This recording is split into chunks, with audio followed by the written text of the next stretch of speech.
नमस्कार दोस्तों, स्वागत है हमारे यूट्यूब चैनल पर। मैं हूं दिलीप रावत। आज मैं आप लोगों को जो है प्रकाश का अपवर्तन के बारे में जो बताऊंगा और इसको पूरा प्रूव कराऊंगा। इसका पूरा डिफिनेशन आप लोगों के स्क्रीन पर दे दूँगा और जो है इसका जो स्क्रीन पर हम देंगे इसका परिभाषा और नियम, ठीक है, उसको अच्छे से नोट कर लीजिएगा। तो पिछले वाले चैप्टर में हम बताए थे आप लोगों को प्रकाश के परावर्तन जो हमारा खत्म हो चुका है, ठीक है। और आज हम इसमें जो पढ़ेंगे प्रकाश का अपवर्तन। तो देखिए प्रकाश का अपवर्तन क्या होता है। देखिए प्रकाश के परावर्तन में दो माध्यम होते हैं, ठीक है। प्रकाश के अपवर्तन में दो माध्यम होती है, एक सघन होता है, एक विरल होता है, ठीक है। एक विरल होता है, एक सघन होता है। जैसे सघन है, सघन मिस होता है पास और विरल मिस होता है दूर, ठीक है। वही पढ़ेंगे। तो यानी कि विरल से सघन, सघन से विरल होगा। तो कैसे क्या होगा देखिए, वही हम आपको बताएंगे। तो देखिए इसके लिए एक तल होगा जिसका नाम रहेगा ये पृथककारी तल, ठीक है ना। ये पृथककारी तल है।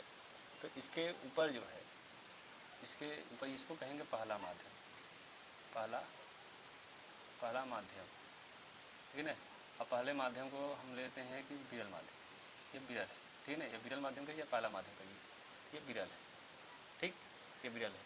और इसको क्या है, पृथककारी ये तल है, पृथककारी तल, ठीक है, ये पृथककारी तल है। और ये पहला माध्यम हो गया, ये हो गया दूसरा माध्यम, ठीक है।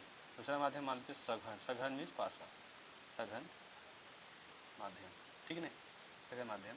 तो सघन माध्यम का मतलब कि ये मान लेते हैं वाटर से भरा हुआ है, पानी से भरा हुआ है, ठीक है ना। ये कांच मान लीजिए, चाहे ये जल मान लीजिए, ये जल हम मान लेते हैं, ये क्या है, जल, इसका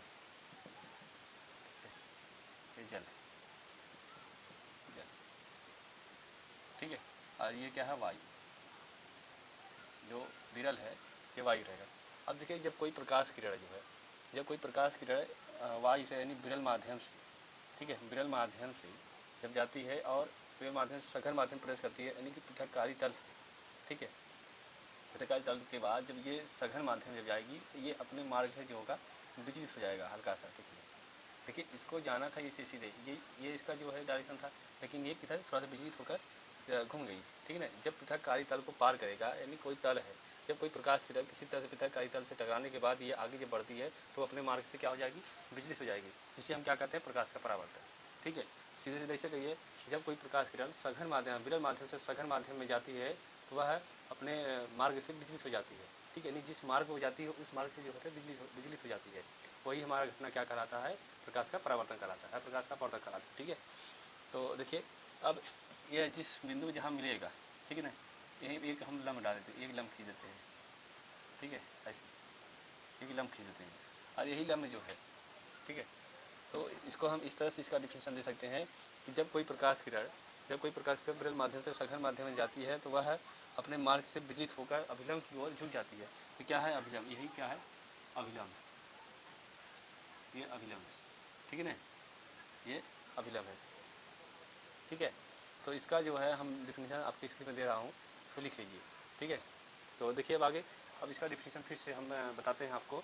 जो है कह रहा है कि जब कोई प्रकाश किरण विरल माध्यम से सघन माध्यम में प्रवेश करती है तो वह अभिलम्ब की ओर झुक जाती है, यानी अपने मार्ग से विचलित हो जाती है, जिसे हम क्या कहते हैं, प्रकाश का अपवर्तन कहते हैं, ठीक है। तो अब इसमें देखिए, अब इसमें क्या है, ये अभिलम्ब हो गया, ठीक, ये अभिलम्ब हो गया, ये पृथककारी तल हो गया। अब ये क्या है, आपतित किरण, ठीक है, ये आपतित किरण हो गया, ये अपवर्तित किरण हो गया। तो इसको हम लिखेंगे सर, ठीक है। देखिए आपतित किरण ये है, ये आपतित किरण है और ये क्या है, अपवर्तित किरण, अपवर्तित किरण। कहने का मतलब ये है कि जब जो प्रकाश यहाँ चलता है तो ये आपतित होती है, इस पर आपतित होगा किस पर, पृथककारी तल पर। फिर यहाँ से जब सघन माध्यम प्रवेश करेगी तो सघन जब करेगी तो ये अपने मार्ग से विचलित हो जाएगा, जब विचलित होगा तो ये क्या अपवर्तित किरण में हो जाएगा, ठीक है ना, अपवर्तित किरण और अभिलम्ब की तरफ झुक जाता है, ठीक है। अब यहाँ पे एक इसी बिंदु से जहाँ से ये जो है सघन माध्यम गया है जिस बिंदु से, तो यहीं पे हम ये क्या एक अभिलम्ब खींच देते हैं। अभिलम्ब जब हम खींच देते हैं, ये अभिलम्ब है। अब देखिए आपतित किरण और अभिलम्ब के बीच जो कोण बनता है उसे हम आई से डिनोट करते हैं, और इसे कहते हैं आपतन कोण। ये क्या हो जाएगा, आपतन कोण, आपतन, ठीक है, ये क्या होगा, आपतन कोण। और अपवर्तित किरण और अभिलंब के बीच जो कोण बनता है उसे आर से डिनोट करते हैं। इसका नाम है, जिसको हम अपवर्तन कोण कहते हैं। क्या कहते हैं? अपवर्तन कोण।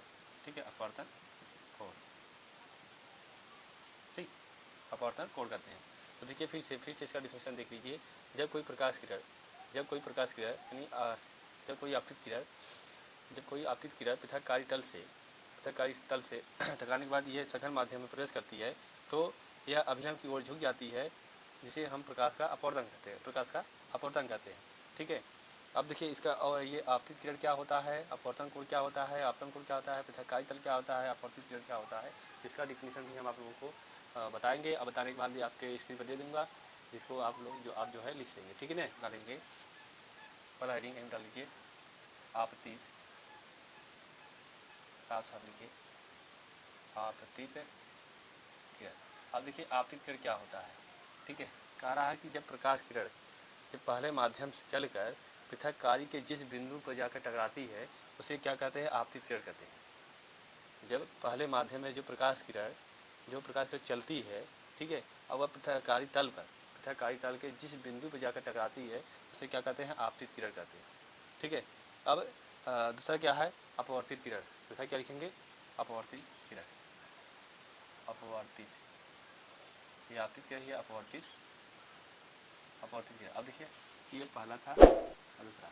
ठीक है, डिफिनेशन कह रहा है कि जब कोई प्रकाश किरण पहले माध्यम से चलकर ये जिस पृथक्कारी तल से टकराने के बाद, पृथक्कारी तल के टकराने के पश्चात या दूसरे जिस माध्यम में जाती है तो उसे हम क्या कहते हैं? अपवर्तित किरण कहते हैं। या दूसरे माध्यम में जाती है तो उसे हम क्या कहते हैं? अपवर्तित किरण कहते हैं। ठीक है, अब अगला जो है हम आपको बताएंगे पृथक्कारी तल। तीसरा पृथक्कारी तल क्या होता है देख लीजिए। कह रहा है कि पहले माध्यम और दूसरे माध्यम को अलग अलग करने वाले तल को पृथक्कारी तल कहते हैं।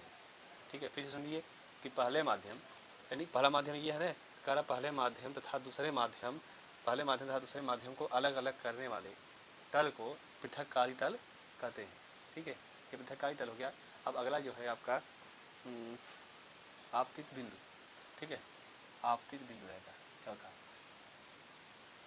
आपतित बिंदु।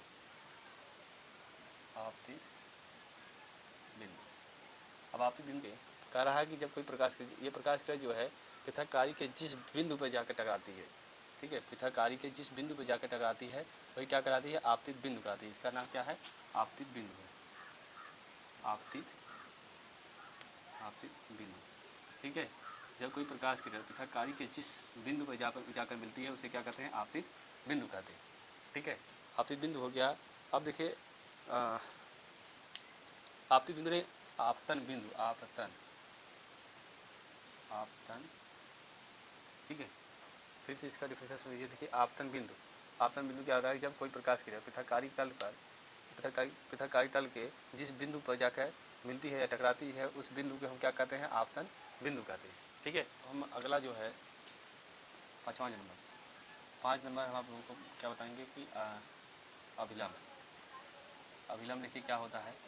कह रहा है कि इसमें इसका डिफिनेशन ये हो जाएगा कि आपतन बिंदु से आपतन बिंदु से होकर जाने वाली रेखा लंब को हम अभिलंब कहते हैं। कह रहा है कि आपतन बिंदु से होकर जाने वाली रेखा को हम लंब कहते हैं। आपतन बिंदु से होकर जाने वाली रेखा लंब को हम अभिलंब कहते हैं। आपतन बिंदु से होकर जाने वाली रेखा लंब को हम अभिलंब कहते हैं। ठीक है, या उसे अभिलंब कहते हैं। ठीक है, अब अगला हो जाएगा आपका, अगला डिफिनेशन क्या हो जाएगा 6 नंबर की 6 नंबर आपका हो जाएगा ये आपतन कोण।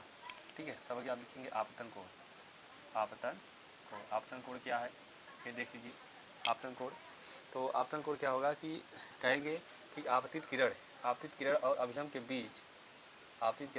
के बीच बने कोण को हम क्या कहते हैं? आपतन कोण कहते हैं। ठीक है, इसे हम आई से डिनोट करते हैं।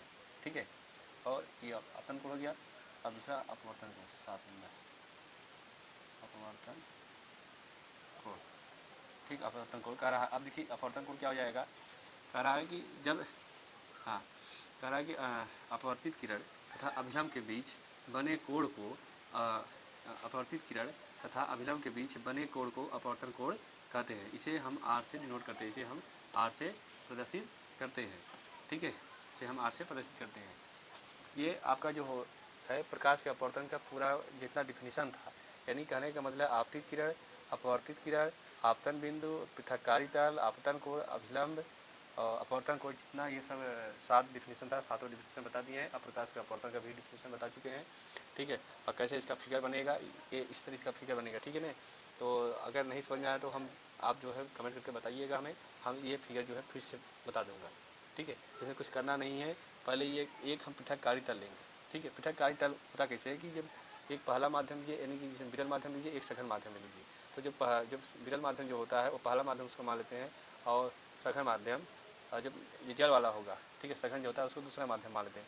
यानी कहने का मतलब ये है कि जिधर से हम प्रकाश को आपतित करेंगे, ठीक है, प्रकाश जिधर से जाएगा, जिधर चालू होगा वही पहला माध्यम होगा। ठीक है ना, जब प्रकाश सघन से जाएगा तो ये पहला माध्यम हो जाएगा, लेकिन प्रकाश यहाँ से इधर से ऊपर जो है सघन विरल से जा रहा है तो ये पहला माध्यम, तो ये दूसरा माध्यम, जैसा निकलेगा उधर दूसरा माध्यम हो जाएगा। ठीक है ना, फिर से देख लीजिए प्रकाश के अपवर्तन का डिफिनीशन कह रहा है कि जब कोई प्रकाश किरण विरल माध्यम से चलकर सघन माध्यम में प्रवेश करती है तो वह अभिलंब की ओर झुक जाती है, तो वह अभिलंब की ओर झुक जाती है या अपने मार्ग से विचलित हो जाती है। इस विचलित हुए घटना को, ठीक है, या इस घटना को हम क्या कहते हैं, प्रकाश का अपवर्तन कहते हैं।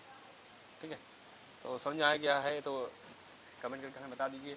ठीक है, अगर इसमें कोई त्रुटि हो तो वही बताइए, उसको हम फिर से बताएंगे। अगर आपको नहीं समझ में आया उसके भी कमेंट करके बताइए और लाइक करते रहिए हमारे चैनल को। अब आगे जो है प्रकाश का अपवर्तन के नियम। ठीक है, प्रकाश अपवर्तन के नियम क्या है ये देख लीजिए। तो अपवर्तन के नियम छोटा सा ये भी है, तो ये और जितना सब डिफिनेशन हम लोग लिख चुके हैं ना, सब स्क्रीन पर हम दे दिए हैं। ठीक है, तो इसको हम कट करते हैं।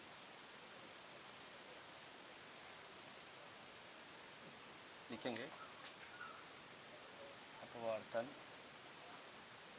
के नियम। ठीक है ना, तो अपवर्तन के नियम क्या है, तो ये दो नियम, इसके दो नियम होते हैं। तो पहला नियम क्या है, तो पहला नियम यह है कि आपतित किरण, अपवर्तित किरण तथा अभिलंब तीनों एक ही तल में होते हैं। यही लिखेंगे यहाँ पर। ठीक है ना, हम जो है स्क्रीन पर डिफिनेशन में दे रहा हूँ, उसको लिख लीजिए। तो कह रहा है कि आपतित किरण, अपवर्तित किरण तथा अभिलंब तीनों एक ही तल में होते हैं। देखिए एक ही तल में है ना, तीनों एक ही तल में होते हैं। ये पहला नियम हो गया।